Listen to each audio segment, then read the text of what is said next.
তুলসী পাতার গুণাগুণ নিয়ে ইতিপূর্বে আমি 3টি পর্ব আলোচনা করেছি।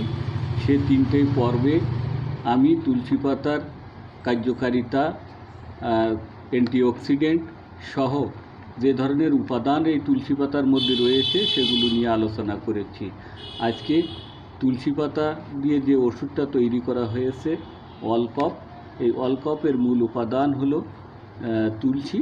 তো তুলসী পাতার যে কার্যকারিতা রয়েছে সে কার্যকারিতার মধ্যে সর্দি, কাশি, হাঁপানি ও শ্বাসকষ্ট নির্মূল করা সম্ভব। তো তুলসী পাতার যে প্রধান উপাদান রয়েছে সেটা হলো অ্যান্টিঅক্সিডেন্ট। ক্যান্সার প্রতিরোধে এর কার্যকারিতাও অনেক বেশি এবং ক্যান্সার প্রতিরোধ করে।